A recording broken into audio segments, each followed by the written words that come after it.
Selamat siang, eh, Bapak Ibu sekalian yang berkesempatan hadir pada kesempatan ini. Kami dari Fakultas Kedokteran Universitas Pendidikan Ganesha pada pagi ini akan melakukan pengabdian pada masyarakat berupa teknik atau metode sehari periksa payudara sendiri. Di samping juga melakukan pemeriksaan payudara gratis seandainya nanti ada ibu-ibu yang mengeluh ada kelainan di payudara. Bapak Lurah Banjarnegara yang saya hormati, Bapak Klien Desa Adat, dan pemuka-pemuka desa kelurahan yang pada saat ini kesempatan hadir, juga kepada ibu-ibu atau teman sejawat dari FK Undisa yang pada kesempatan ini hadir, Dr. Alif, Dr. Surya, Dr. Madi Budiawan, dan beberapa staf yang membantu kami, juga kepada adik-adik mahasiswa Dr. Muda FK Undisa RSUD Beleng yang saat ini sedang melakukan tugas atau stasi di KSM atau Departemen Bedah. Bapak Ibu sekalian yang saya hormati, kalau kita berbicara kanker adalah suatu penyakit yang ditakuti oleh semua orang, ya. Jadi kalau kita berbicara kanker, seolah-olah orang itu divonis akan tidak ada harapan hidup, ya, atau menderita dan sebagainya, ya, atau membayangkan akan mendapat penanganan yang lama dan efek samping banyak, dan tentu ya dulunya mahal, ya. Sekarang bersyukur dengan adanya program pemerintah BPJS hampir semuanya ditanggung full, ya, mulai dari diagnosis, penanganan, sampai rehabilitasi dan sebagainya, ya. Dan itu memerlukan pengobatan jangka panjang. Ya. Berbicara kanker, ya, Ibu sekalian, ya, adik mahasiswa juga dan teman sejawat. Kanker khususnya untuk perempuan atau ibu-ibu, ya, saat ini yang menempati posisi paling atas adalah kanker payudara, ya. Baik itu di dunia, di Indonesia, di Bali khususnya, termasuk juga di kabupaten kita Singaraja, Kota Buleleng, ya. Jadi kanker payudara yang menempati urutan terbanyak untuk kanker pada wanita atau ibu-ibu. Jadi pengobatan kanker payudara ini sebenarnya relatif atau hampir bisa semua dikerjakan di Singaraja, kecuali ada satu, yaitu radioterapi dan beberapa jenis pengobatan yang bersifat canggih, misalnya targeting terapi dan sebagainya, ya. Nah, kemudian apabila ditemukan dalam stadium dini, stadium 1 dan 2, ya, dan termasuk kategori kanker payudara yang serotip bagus, ya, luminal A, luminal B namanya, itu dalam tanda kutip bisa disembuhkan, ya. Maksud saya bisa disembuhkan bagaimana? Jadi penderita tidak menunjukkan gejala, artinya gejala benjolan, sakit, borok dan sebagainya hilang karena sudah dibersihkan, sudah diangkat. Kemudian dari pemeriksaan terakhir, ronsen, USG, scan dan sebagainya, tidak ada tanda-tanda masih ada sisa penyakit, ya. Dan pasien atau penderita bebas minum obat, bebas dari obat, artinya tidak minum obat lagi. Nah, ini semuanya tercapai kurun waktu 5 tahun, ya. Dan saya banyak punya pasien, bukan banyak sih, anggaplah di bawah 10 gitu, ya. Pengalaman saya sempat saya catat, ya, di Singaraja ini, di Buleleng, ya, hampir ya sekitar 10-an lah yang ibu-ibu yang saya katakan sudah sembuh. Dalam artian ibu-ibu itu sudah bebas dari dari penyakit dan bebas minum obat. Cuman ya namanya penyakit kanker yang salah satu sifatnya adalah bisa kambuh lagi, masih diperlukan hubungan atau kontak dengan kami, tenaga medis atau dokter ya. Bila ada keluhan cepat datang, dan apabila ada keluhan setahun sekali wajib kita melakukan satu screening atau surveillance berupa ronsen dada dan USG perut. Kemudian kalau kita berbicara penyakit kanker yang tergolong penyakit degeneratif ya, karena faktor penyebabnya adalah genetik ya, jadi genetik dan dipicu oleh lingkungan berupa faktor risiko ya. Jadi kalau layaknya penyakit-penyakit degeneratif itu kausanya atau penyebabnya kita belum tahu ya.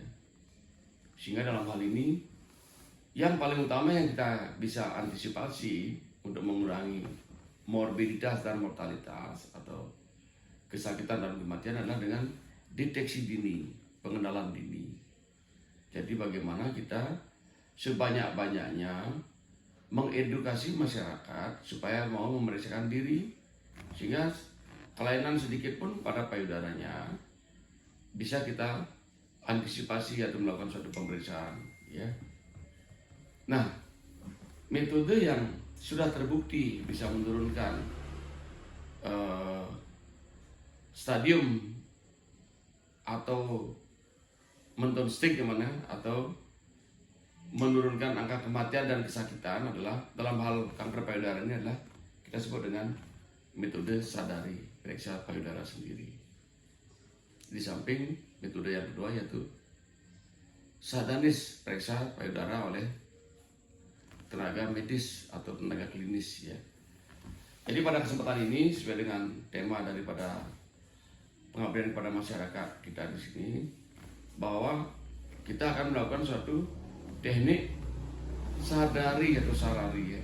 Jadi ada yang mengikat periksa payudara sendiri, ada yang mengikat periksa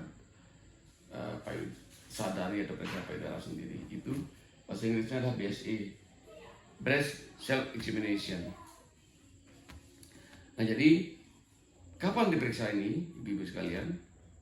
Itu dikerjakan sebetulnya sedini mungkin. Tatkala anak perempuan kita atau ibu-ibu ya sudah mulai tumbuh payudara ya. Karena ada juga kelainan payudara yang memang sejak lahir memang sudah ada kelainan ya. Nah apa ya, semakin dini semakin bagus ya. Nah untuk ibu-ibu yang sudah menstruasi, jadi pemeriksaan itu dikerjakan sebaiknya ketika payudara sedang lembek-lembeknya, sehingga kita gampang meraba seandainya ada kelainan atau benjolan kecil ya. Kapan itu disebut lembek? Apabila jadi kita sebut dengan fase interval. Ini men tengah-tengahnya itu.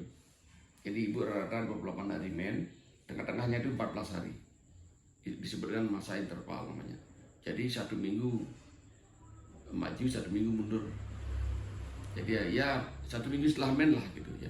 1 minggu setelah men itu ya boleh juga dikatakan sebagai masa subur ya.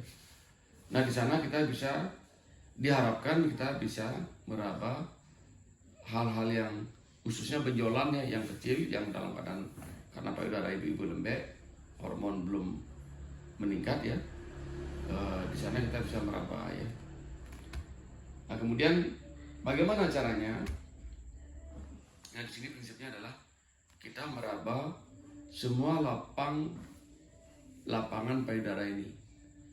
Jadi semuanya sampai di ketiak, kemudian di tulang selangka, apikula ya, leher ya, ya dan terakhir memijat puting susu.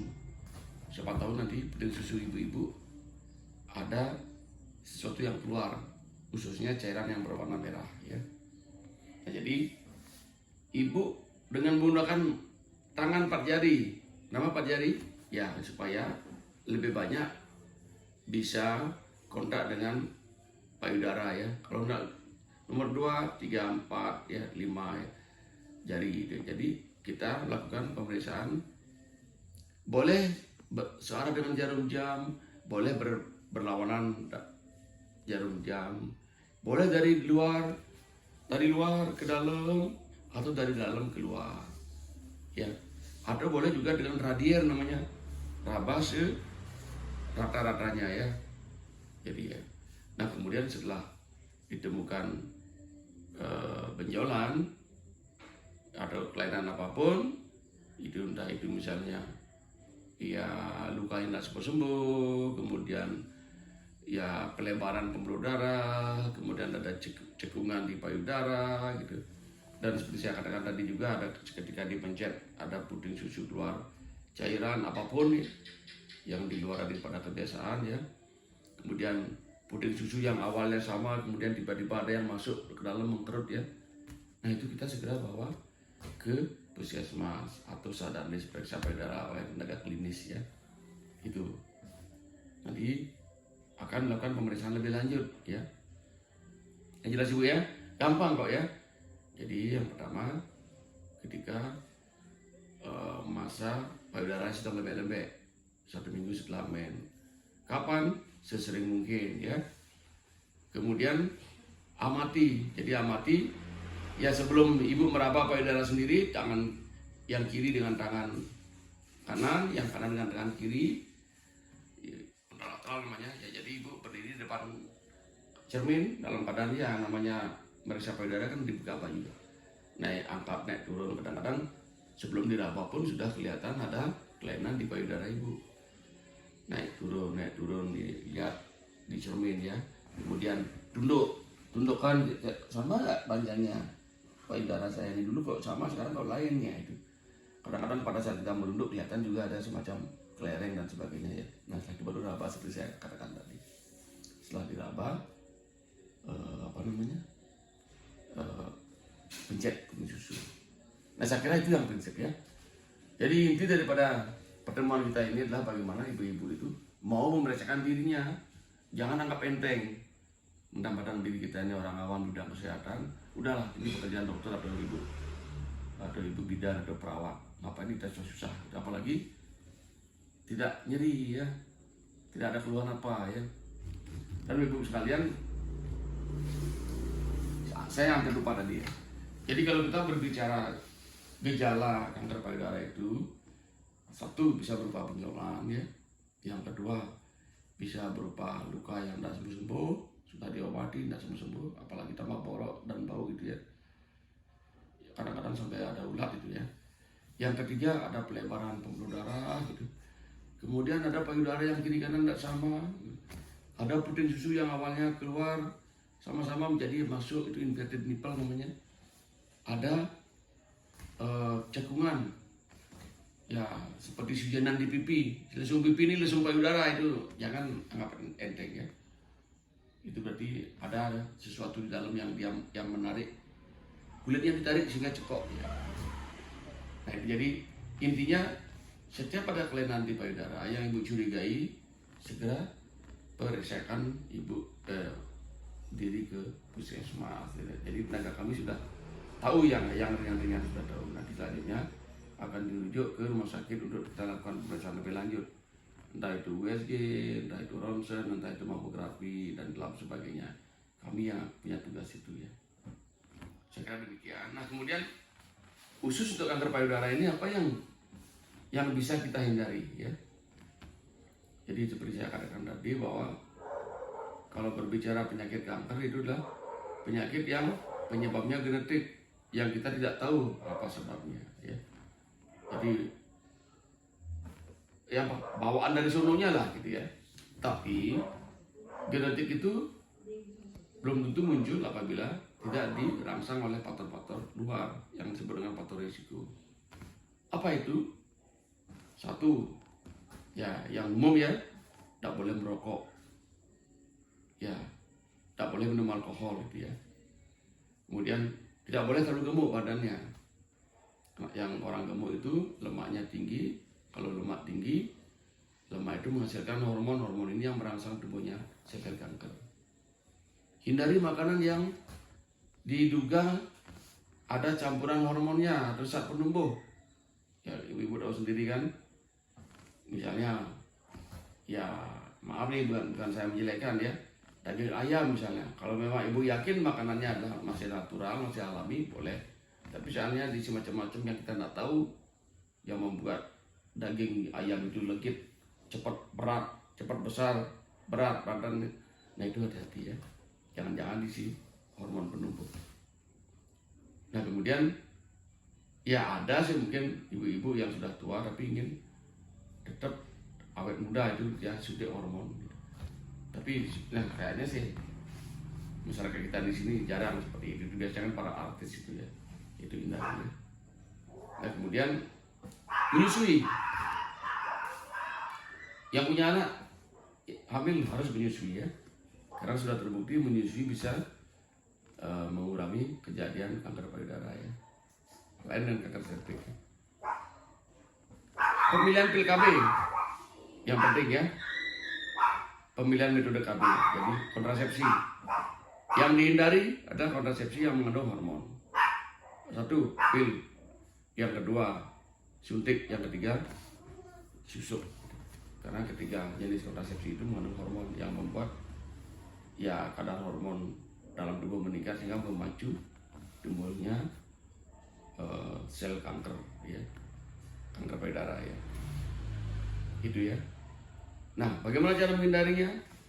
Hindari faktor risiko, kemudian ya olahraga yang bagus, yang teratur sehingga berat badan ini ya, kemudian